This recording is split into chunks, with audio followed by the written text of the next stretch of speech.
Halo semuanya, kali ini kita bakal belajar tentang operasi hitung pada angka penting nih.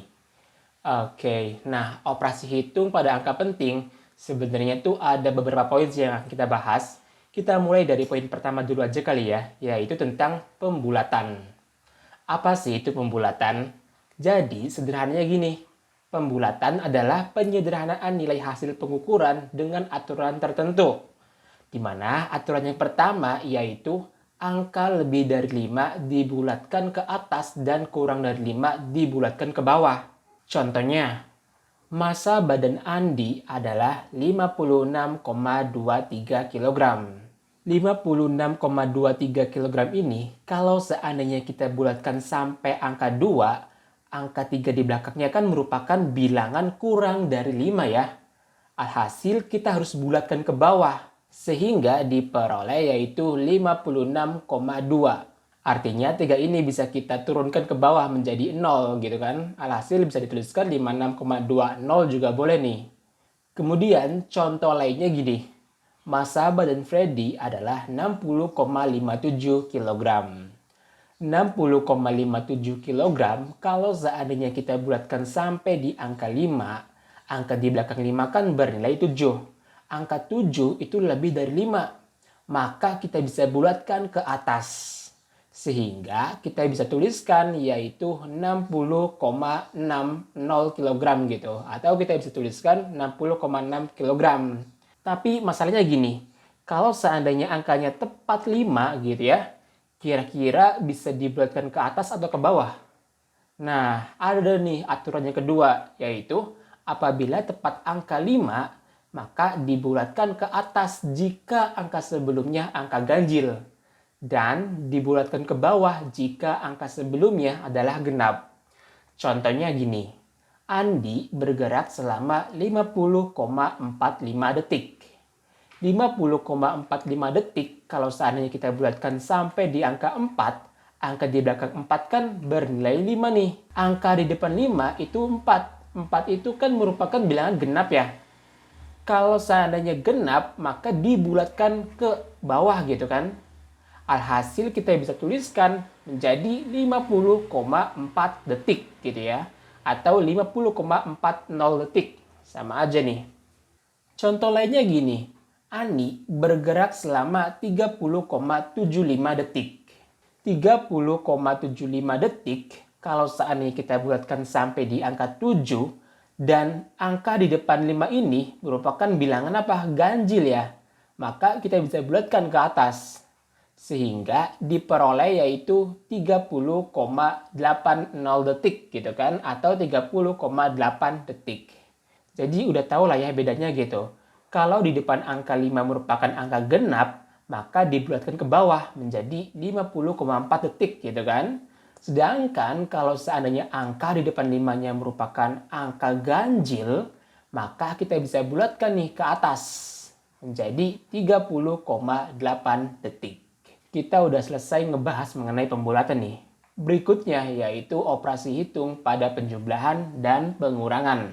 Penulisan hasil operasi penjumlahan dan pengurangan hanya boleh memiliki satu angka taksiran atau angka ragu-ragu.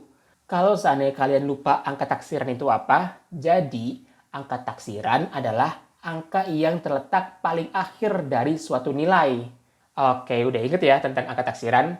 Selanjutnya, yuk kita masuk ke contoh soal di aturan penjumlahan dan pengurangan nih. Andi membeli apel 2,56 kg dan jeruk 2,341 kg. Pertanyaannya gini, berapakah total massa buah-buahan yang dibeli Andi? Oke, kita jawab ya. Kita tuliskan terlebih dahulu angkanya, yaitu 2,56 kg. Nah, di angka 2,56 ini ada satu angka taksiran, yaitu di angka 6. Oke, kemudian di angka 2,341 ada satu angka taksiran, yaitu yang terakhir nih, sama, 1 gitu kan. Ini merupakan angka taksiran. Sampai sini paham ya, angka taksiran itu yang mana gitu, yaitu angka di akhir nilai gitu kan. Kalau udah tahu posisi angka taksirannya, kita bisa jumlahkan nih. 2,56 di mana 6 merupakan angka taksiran ditambah dengan 2,341. 1 merupakan angka taksirannya. Kalau seandainya kita jumlahin, maka diperoleh 1, kemudian 6 tambah 4 bernilai berapa sih? 10 ya. Tulis 0 dan sisa 1 di atas nih.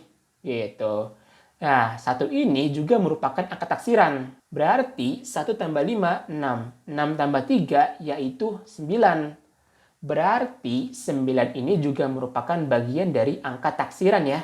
Karena dari sini kita bisa lihat nih bahwa 6 merupakan angka taksiran ditambah angka bukan taksiran, hasilnya adalah angka taksiran. 1 adalah angka taksiran ditambah angka bukan taksiran, hasilnya adalah angka taksiran. Angka taksiran ditambah 3, di mana 3 bukan merupakan angka taksiran, maka hasilnya adalah angka taksiran juga gitu. Kemudian, koma, 2 tambah 2 bernilai 4. Nah, hasil dari penjumlahannya adalah 4,901. Tapi ingat, pada proses penjumlahan atau pengurangan, kita hanya diperbolehkan menulis 1 gitu ya, 1 angka taksiran aja. Berarti kita harus berhenti di angka 9 gitu penulisannya. Tapi sebelum kita tuliskan angka 9 di sini, kita harus bulatkan dari belakang. 1 itu di bawah 5. Kalau di bawah 5 berarti kan dibulatkan ke bawah. Maka ini hilang. 0 ya, dibulatkan ke bawah juga 0 gitu ya. Oke, jadi sisanya adalah 4,9. Atau total massa buah-buahan yang dibeli Andi adalah 4,9 kg. Contoh lainnya gini. Berapa selisih massa buah apel dengan buah jeruk yang dibeli Andi ini gitu kan? Oke, buat taunya, jadi gini. Pada proses pengurangannya, kita bisa tuliskan kayak gini. Karena 0 ini nggak bisa dikurangi 1 gitu ya, maka kita bisa ambil nih di sini 1 menjadi 10. 10 dikurangi 1 bernilai 9. Angka 9 ini merupakan angka taksiran ya. Kemudian ini bersisa 5 kan. 5 dikurangi 4 ya bernilai 1 ya. 1 juga merupakan angka taksiran. Nah, 5 dikurangi 3 bernilai 2. Karena ini bukan merupakan angka taksiran, maka 2 juga bukan merupakan angka taksiran. 2 dikurangi 2 ya bernilai 0 ya. Oke, jadi hasil pengurangannya adalah 0,219. Tapi ingat, pada penulisan hasil akhir, yaitu baik penjumlahan maupun pengurangan, kita hanya diperbolehkan menulis 1 angka taksiran aja. Yaitu kita akan stop di angka 1 nih. Tapi sebelum kita tuliskan 0,21, kita perlu bulatkan dulu dari belakang. 9 itu kan lebih dari 5 ya. Karena lebih dari 5, maka dibulatkan ke atas menjadi 0,22 gitu. Jadi selisih massa apel dengan jeruk yang dibeli Andi adalah 0,22. Di mana angka 2 terakhir ini merupakan 1 angka taksiran ya. Oke, kita udah ngebahas mengenai operasi penjumlahan dan operasi pengurangan. Nah, selanjutnya apa nih? Yaitu operasi perkalian dan operasi pembagian. Ada 2 aturan tentang operasi ini, yaitu yang pertama, jumlah angka penting pada hasil akhir harus mengikuti jumlah angka penting yang paling sedikit. Kemudian yang kedua yaitu untuk perkalian dan pembagian angka penting dengan angka eksak, hasil akhir mengikuti jumlah angka penting tersebut. Oke, contoh dari 2 aturan ini yang pertama tuh ini. Persegi panjang memiliki panjang 2,25 cm dan lebar yaitu 2 cm. Pertanyaannya nih, berapakah luas persegi panjang tersebut? Oke, kita bisa jawab nih.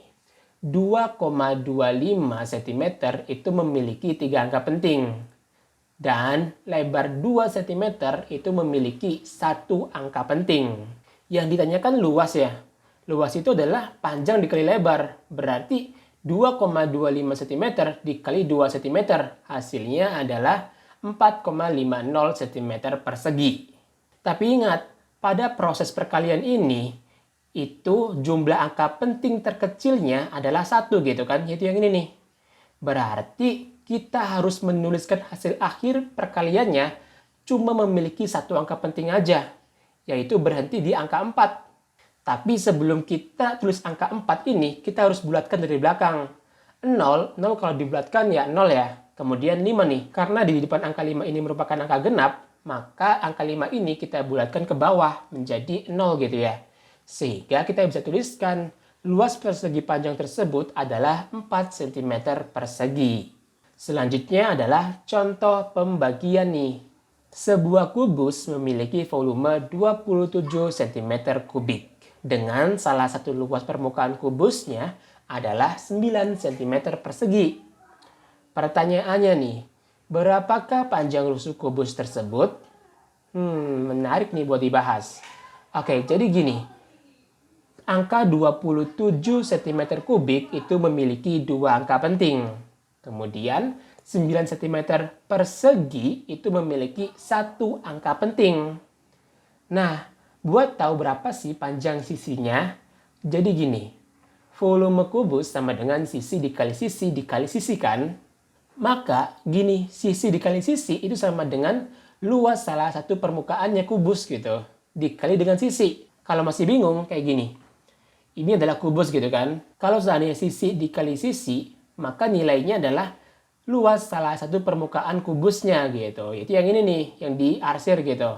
Berarti kalau seandainya kita pengen tahu berapa nilai sisinya, yaitu sisi sama dengan volume kubus dibagi dengan luas salah satu permukaan kubusnya. Sama dengan yaitu 27 cm kubik dibagi dengan 9 cm persegi.